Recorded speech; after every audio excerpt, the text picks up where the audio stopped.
On today's show, the winning streak is now over for the Atlanta Hawks as it basically came to a screeching halt on this New Year's Day edition of the Locked On Hawks podcast. We'll get into how that actually happened, Jalen Johnson's absence, and much more, and all that is coming up.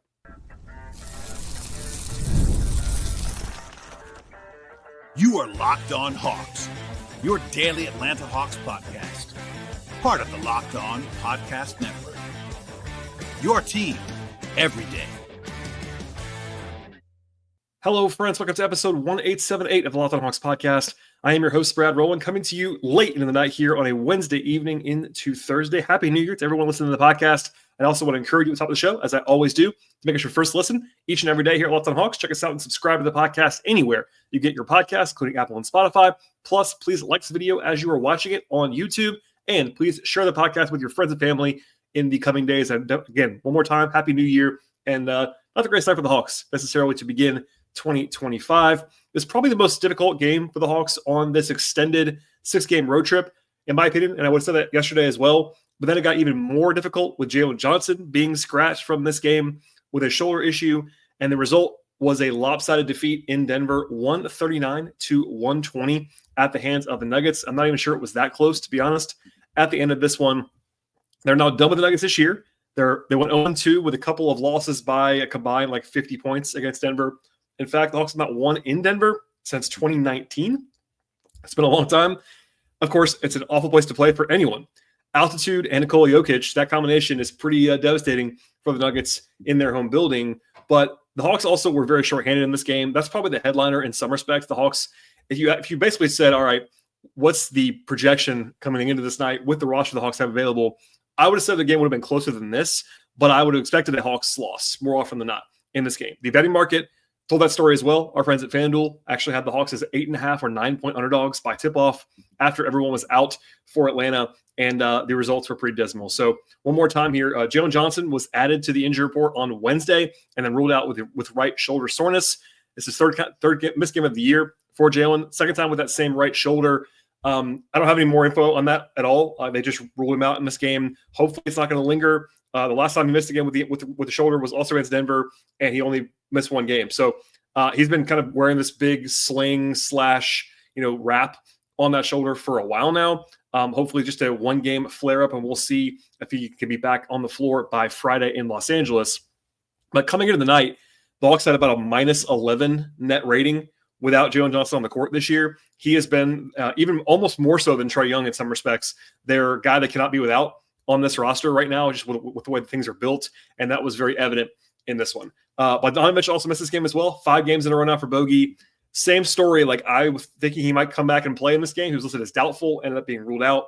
He's with the team on the road trip, so we'll see if he comes back on Friday. No more info there. The Hawks have been very cryptic, as they always are with injuries. And, not great, obviously, to have another guy be out for five straight games now, and Bogey's one of their top 7 guys.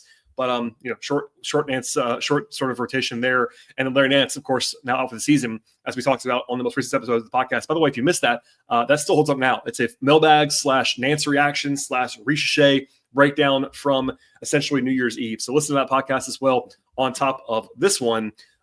Denver was also without Aaron Gordon in this game, which is notable. But big picture, look, this game comes down to one thing. The Hawks couldn't get stops. And that's not breaking news if you watch this game, but if you didn't watch it, if you just see the box score or whatever, that was the theme of this one. And Denver is a top 5 offensive team. They are very, very, very good offensively, and they're also really hot right now. They had scored 130 or more in 3 straight games. Now it's 4 straight games. So they came in hot, and they stayed hot in this game.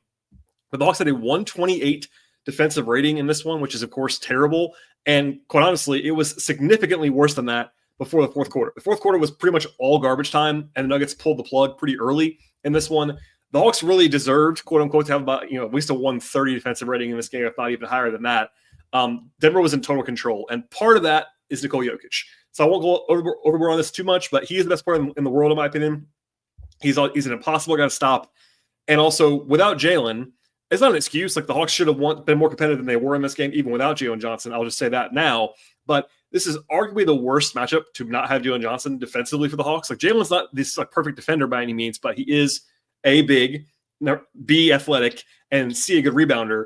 And, rim protection wise, like, another body like that would have been very helpful in this game, and they did not have him along the way here. But by the numbers, the Nuggets shot 64% on twos, 40% on threes, and of course, to make things even worse, 21 of 21 at the free throw line. That was a little bit of bad luck there because the Nuggets are actually not a great free throw shooting team this year. Although, again, it just would have made the game closer, not necessarily swung the game to Atlanta. Atlanta did one good thing defensively in this game. It was rebound. That was the only thing the Hawks did well, was close possessions when the Nuggets actually missed occasionally. But they allowed 76 points in the paint in this one. Only forced 13 turnovers in this one as well. There was basically nothing good. And like, it wasn't like anyone's singular individual fault. Like, Jokic is impossible to stop in general. The Hawks were also playing lineups in this game, as we'll get into later on, that were kind of no-hopers defensively. Like, when you're pairing Trae and Garrison with, David Roddy, it's not going to be a good defensive lineup necessarily, especially against a team like the Nuggets led by Jokic. But look, the Hawks were not good defensively in this game. That is the long and short of it. There were reasons, personnel-wise, especially without Jalen, that they would have been worse in this one. At the same time, there weren't great options to kind of alter that, and they still should have been better than this. So it can be kind of, there is nuance. I like to give you the nuance on this podcast. The Hawks were both bad defensively in an explainable fashion, but also worse than they should have been in this spot. And by the way, I saw a lot of overreaction, and I get it. It's a loss. It's a lopsided loss. It's a holiday, all that stuff. The Hawks had, of course, won 4 games in a row coming in to kind of maybe cool some of this negative reaction. But also, they've been legitimately good defensively for like 5 weeks now, like a top 10 team in the league defensively for like 5 weeks now. And yeah, it's a bad matchup without Jalen in particular. They ran into a buzzsaw with Denver. They're really awesome. And all that wraps into one. Like, it was a bad defensive result for sure.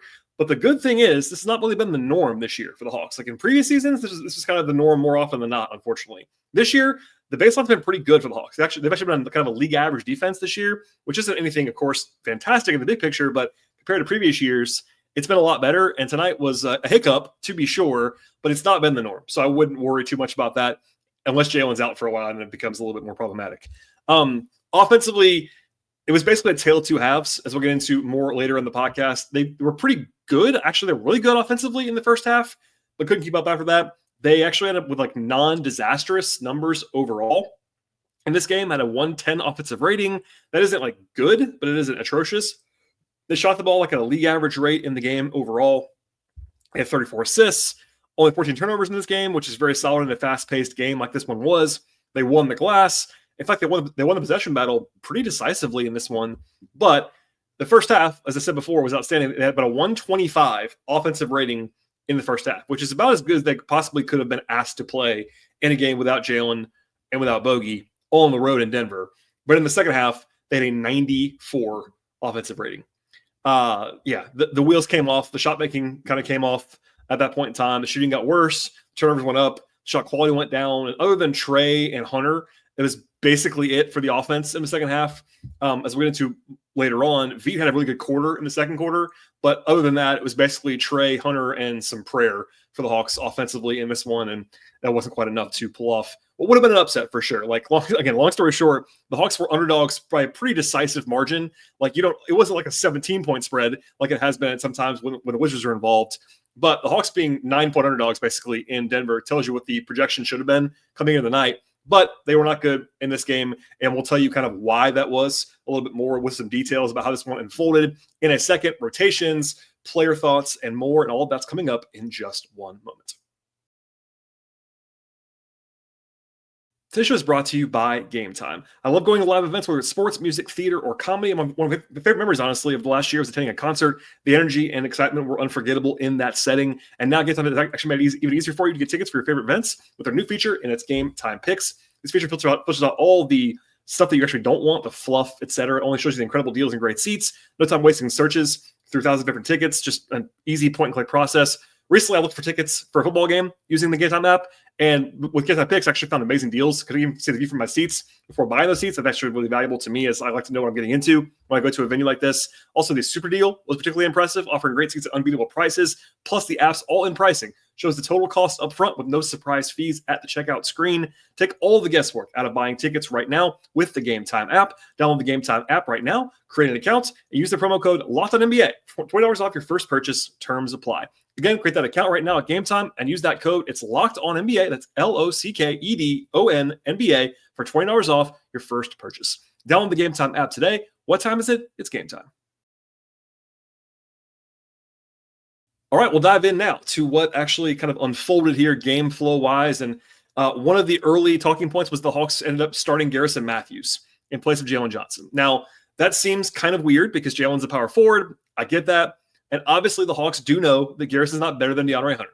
This is one of my hobby horses for a long time. Starting lineups are a little bit overrated in some respects. And the Hawks, like, for better or worse, you don't have to agree with him on this. I don't always agree with the Hawks on stuff either. They clearly don't want to start DeAndre Hunter right now. I think they want to keep him in that role. And obviously the results have been great. He's been playing out of his mind in that bench role. So that's part of this. And without Bogey, they don't really have a great option to start in place of Jalen. Like, they could have started Vit Krejci, but Vit's back at point guard right now. They could have started David Roddy, Dom Barlow. Like, they don't really have great options if they don't want to start Hunter. So they went with Garrison. I'll say this, though. The Nuggets were small without Aaron Gordon, but I thought Garrison was like really bad in this one, and kind of in a foreseeable way. So I would have liked to see the Hawks minimize Garrison's minutes in this one. He ended up playing 29. That's like way more than he should have played, even with the limited options the Hawks had. Like, again, I'm being forgiving to some degree because the Hawks don't have great options with their current roster, at least on this night. But I thought Garrison in this matchup in particular was like not effective at all, which became pretty clear pretty quickly, and they didn't really pivot off that, which I didn't love. Defensively, it was bad from the outset and never really got better. They allowed 17 points in their first 9 possessions defensively. And look, the Hawks have been great defensively, like really, really, really great defensively with Dyson and Clint on the court this year. Just those two guys kind of raised the floor really high for Atlanta. But number two is when Jalen's on the floor, the results get worse for everybody. And I don't think even Dyson and Clint can save lineups that have Trae and Garrison and occasionally David Roddy in them. Like, that's not going to be good enough at all. And it was the case in this game, especially against this Denver team. Offensively, though, they're really good early on. Trae had 8 points in a hurry. My only really complaint was, like, going back to Garrison. I don't want to pick on him too much, but he passed on 2 pretty open threes in the first, 3 minutes. And, he can't do that. That's his specialty in some ways. Like, he's got to shoot that shot. He was more aggressive later on, but that kind of hurt them at the outset. They were down 7 in the first quarter, despite really good offense, because they allowed 40 points, including 14 assists and no turnovers for the Nuggets in the first quarter. Pretty rough. Rotationally, I'll say this, no big surprises to me. They ended up playing David Roddy as the 9th man, which I don't particularly like, but I wasn't surprised by. And the other option is Dom Barlow. And I think Dom Barlow is more talented than David Roddy, but Dom Barlow is raw and is more of a big. And it's not great. I think if they weren't playing Denver in altitude, they could have maybe gotten away with playing 8 guys in this game. Also, if it was a playoff game, I think they wouldn't have played David Roddy in this game at all. I was tempted to say during the game, stop playing Garrison altogether. And then I'm looking down on the bench, okay, if I don't play Garrison, you have to play Roddy or Barlow or both. That wasn't going to work either. So it was Hunter and Vit and Okongwu, but that was kind of the normal rotation, and it was only garbage time for Dom Barlow. Jokic did sit to begin the second quarter, and Jokic is famously a on-off god. They're dominant with him on the court and bad with him off the court. And the Hawks, I even said this on my notes before the game even started, the Hawks had to win the non-Jokic minutes in this game. And they did pretty decisively, actually. Small thing here. I would not have playing David Roddy is defensible, I will say, with the current alignment. I don't like it very much, but it's defensible. Playing him with Trae doesn't make sense at all. Because Roddy, his one kind of value in theory is to play, is kind of be a floor raiser offensively. He can handle the ball a little bit. He's a good passer. Defensively, he doesn't need to be out there with Trae at all. That's not good. And then offensively, you want him to play with Trae off the court, you would think, with more of a ball handling focus. I didn't love that. Anyway, they did have their one big run of the game with Jokic off the floor in the second quarter. A 17-4 run to go from down 8 to up 5. Vit Krejci hit 3 jumpers in that run, including a 4-point play. More than anything, I was encouraged that he was actually being aggressive to hunt his shot. He's I would say often too passive with his shot. He ended up taking 12 shots in this game. Played really well off the bench, actually. I thought Vit was good. He was probably one of their best 5 players in this one overall. Hunter made some shots, as he has been for the last several weeks now. And the Nuggets were kind of on their heels. Of course, they brought Jokic back in and immediately went on a run. Before I forget to say this, overall, the Nuggets were plus 31 with Jokic and minus 12 without him. So the Hawks did win the non-Jokic minutes. It just wasn't high enough because they got killed with him on the court. The Hawks did a good job, I thought, punching back offensively. I gave the numbers earlier, but they actually had a 125 offensive rating in the first half. 71 points, 20 assists, 4 turnovers in the first half. Trae, Hunter, and Vito had 14 points or more. Like, they did a really, really, really good job offensively in the first half, and they were still losing, which is a little bit of a red flag, and that ended up being the case after halftime. I would say the game really ended early in the third quarter with a 28-11 extended run by Denver to go over by about 8 minutes or so to go from the Hawks being down by 3 to the Hawks being down by 20. And that stretch was, decisive, we'll say. There was one really nice block by Ricochet on Jokic. That was basically the only positive highlight in that stretch. Defensively, it was really rough, and the Hawks couldn't make a shot there. I think there were 4 of 15 from the floor at that point in time, including 0 of 5 from 3. Also, the frustration level with the officiating boiled over. That was visible on TV. Also, I think there was a report from Tabitha Turner on the sideline about how the Hawks were telling her, like, they got a little bit frustrated and kind of maybe lost their cool a little bit with the officials in the third quarter. I would agree with that. Trae, a technical foul. That was actually his first one in a while. He actually only has 3 this year, and that's way down from previous years. But the Hawks as a team were very frustrated. I think Trae was. I know Quinn was. Hunter got called for this flopping technical foul that was like a ludicrous call. Like, yes, you can call a flopping technical foul, but like that stuff happens all the time, and it wasn't even like a flagrant thing. Like, it was very, very odd, that call. Like, again, I want to be very clear. The Hawks did not lose this game because of officiating. They were not the better team at all in this game. There was some really weird officiating, like bad, and the Hawks were frustrated by that. It seemed like in the third quarter. They got killed though in the third quarter, broadly speaking. 41 points from the Nuggets. Trae had back-to-back threes late in the quarter to make it a little bit more respectable, but they were down by 20 at the end of the third, and that was basically it. The Nuggets shot 71% from 3 in the third quarter as well, and had 38 assists through 3 quarters. In the fourth, look, it wasn't over. Like, obviously, you're remembering the Bulls' comeback win the Hawks had like a week ago at this point in time by 20+, but it had to be right then. And the Hawks did actually get a stop, and they made a 3 in the first minute of the fourth quarter to get the lead down to 17. Obviously, beating the Nuggets on the road without Jalen in altitude is a lot harder than doing it against the Bulls at home. That's number one. And number two, it had to come right then, and it just didn't come. So, like, it was back to 24 by, like, the 8-minute mark of the fourth quarter, and at that point, it's basically over. The Hawks couldn't pull the plug in full because they don't really have a full bench. They only had 10 guys available in this game. They finally went to Barlow probably later than I would have. I thought Dyson played probably too long, given that he's been sick the last few days.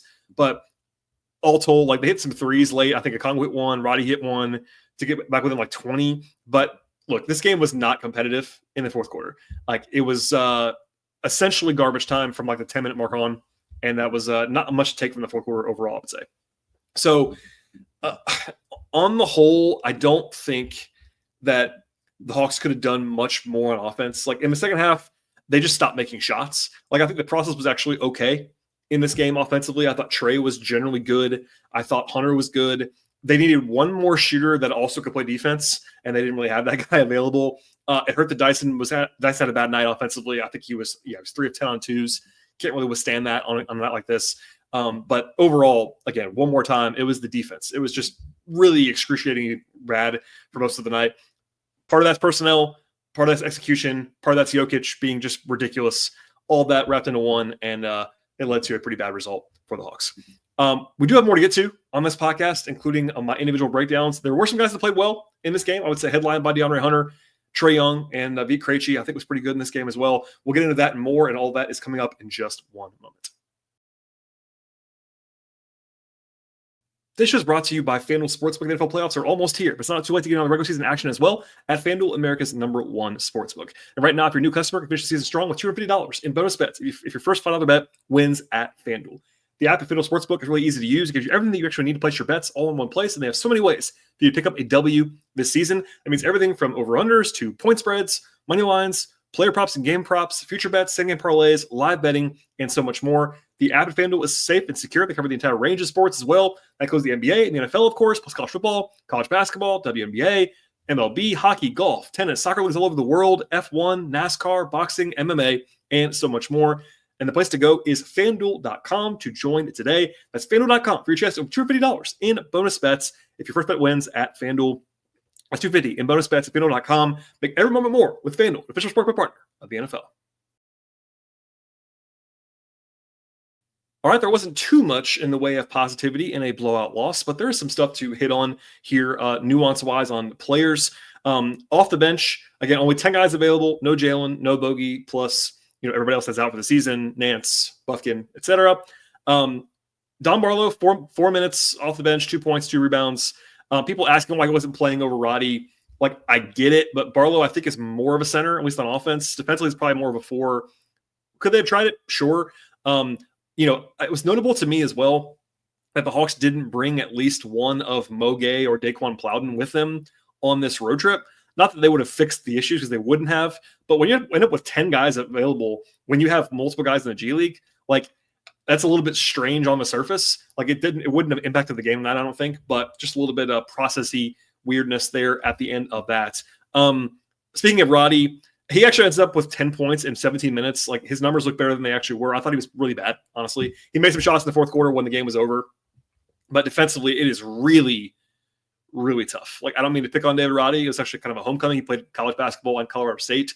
But I think he's unplayable defensively. That's just kind of the way things are right now. People asking about him being on the team. Some of the reactions are too strong. He does have a skill set on offense that can be pretty interesting. But he's an expiring contract. That's notable as well. Like, it would not surprise me if they used him to plug a hole alongside Zeller in a trade or whatever. If he's still on the team later, like, of course they did decline his option for next season, so he'll be a free agent at the end of the year. But long story short, like, his defense is really bad. Offensively, there's some stuff there, but we'll leave it there for now. Okongwu, 9.7 rebounds, 2 assists, a steal, and a block. I thought his defense was like really not good in this game. Like, he was not alone, to be sure, but kind of lost at times in this game defensively. Offensively was fine, but didn't add a ton. V kind of had a weird night. He had the one big scoring quarter. He had a 12-point quarter. V Krejci, 12-point quarter. But ends up with 14 points in the game.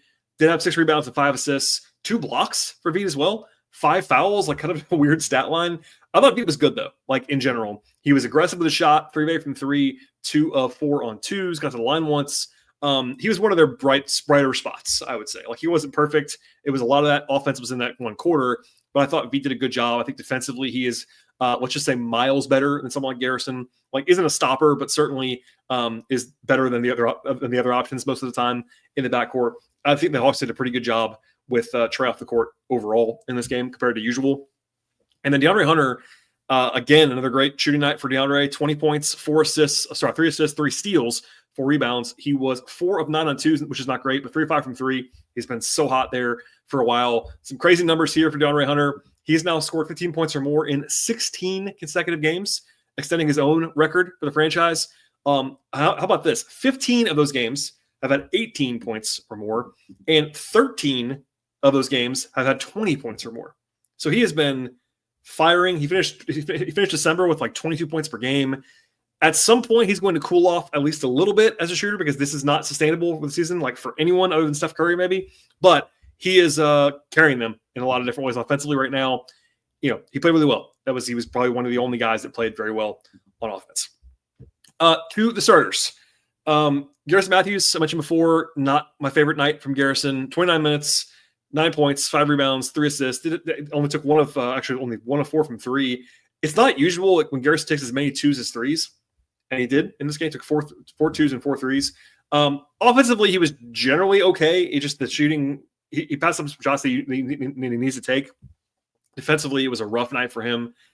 Bad matchup for sure for Garrison defensively, but like, he was just he was a point of attack, let's say, for Denver throughout this night, and can't really afford that in a lineup that already has Trae in it.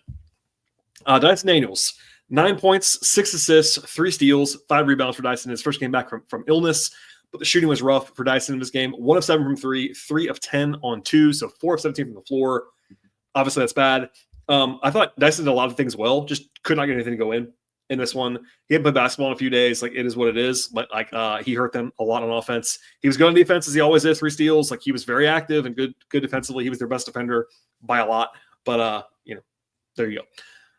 Luke Capella, 4 points, 7 rebounds, had an assist and a steal. Minus 13 in the game, which is actually the best of the starters for Clint in this one, but 2 of 4 from the floor. Defensively, like, he kind of gets into Jokic a little bit. Like, Jokic actually only had 23 points. It wasn't like he was killing them as a scorer. It was most of the passing. I thought Clint's defense was actually okay. Okay, not great, but okay. Offensively, though, not his best work. Like, he was obviously a below average game for Clint, like it was for most guys. Ricochet, 13 points, 3 rebounds, 2 assists, and a block. He was 5 of 6 on twos, but only 1 of 6 from 3.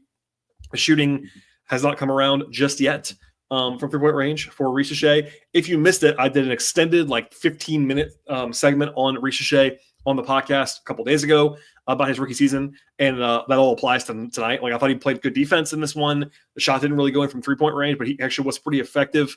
If anything, the Hawks, I probably could have played him. Well, actually, he played a lot. He played a team best 32 minutes because he actually played garbage time too. But I thought, if anything, they probably could have played Ricochet and Dyson and Hunter even more, and Krejci even more, and done less of Matthews and Roddy. But long story short, like, it wasn't a lot that we were going to be able to do there. And then finally, Trae Young, 30 points, 9 assists, 2 steals, 4 rebounds, did a 4 turnover, which is fine for him. He was 4 of 7 on twos, 4 of 10 on threes, 10 of 12 free throw line.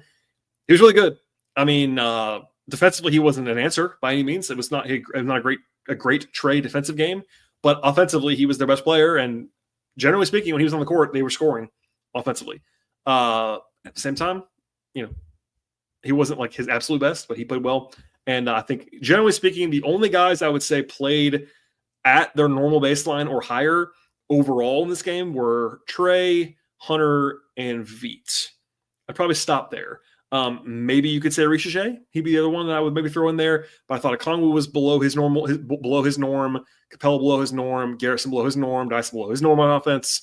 And that kind of tells the story of what became a lopsided loss for the Hawks. Okay, from here, the Hawks had the 6-game road trip. That is their longest of the season, is ongoing. They're now 1-1 on the trip. I said it before at the top of the show, just to reiterate this, though. This was the hardest game of the road trip, even if Jalen had played, in my opinion. So does that lessen the loss? No, but it's just notable. Like, you were not probably going to go 6-0 on the road trip. That's just the nature of the beast in the NBA on a West Coast trip. But not easy over the weekend either. They played Friday night against the Lakers, Saturday night against the Clippers in a back-to-back in LA. No longer the same building. The Clippers actually have their own building now. For the first time, the Hawks will go there to the Intuit Dome on Saturday. It is a back-to-back for the Lakers, actually, and not the Hawks, although it's a home back-to-back for the Lakers on Friday. But still, those are winnable games. Those teams are not as good as Denver, in my opinion, but they still certainly playoff level, decent level teams. Also noting this, John Schumann of NBA.com, a great writer over there, had this breakdown to schedule in January across the league, and the Hawks actually have the most road games, which are 10 in the NBA in the month of January, and they have the highest percentage of games on the road. 2/3 of their games are on the road in January, 10 and 15. So just to kind of just be realistic about that, it's not like that's undeniable or something crazy. It's mostly this road trip that they're on, which, again, 6 games in a row on the road. But none of these games are like impossible. Again, this is probably the hardest one. They do have to go to Phoenix. Like, Phoenix is kind of crumbling right now. They're not playing great basketball. They do play Utah next week as well. But it's a portion of the schedule that is not impossible, but it is challenging, especially when you go on the road. Anyone around the league will tell you, players, coaches, staffers, whoever, the big West Coast trip for any team on the East Coast is a hard trip. No matter who you're playing or how it's happening, it's always a hard trip. It's a long time. They're gone for 2 weeks. And not a great start for that tonight, but they did win that first game on the way out. And when they stopped in Toronto, so that probably helped things a little bit. Unless there's big news on Thursday, I probably will not have another show until Friday, because it's Friday and Saturday. They were both by the way, the 2 latest games of the year. If you are an East Coaster like I am, the Hawks play exactly 2 more games this year that start after 9 p.m. Eastern time. And they are the next 2 games.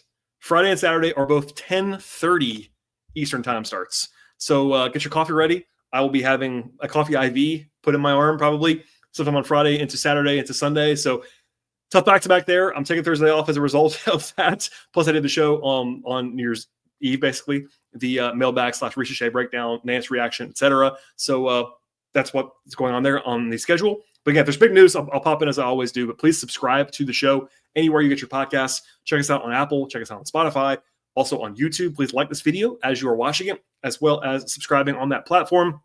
Follow the show on Twitter /X at Locked On Hawks. Follow me there at BT Rowland. I'm also on Blue Sky at BT Rowland. And you can also follow my non-podcast work on the Hawks, sharing audio, sharing writing stuff at patreon.com/BT Rowland.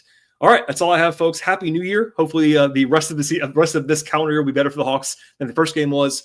But I appreciate everyone listening to the podcast. Enjoy the rest of your week, and we'll see you at the very latest after the game on Friday in Los Angeles.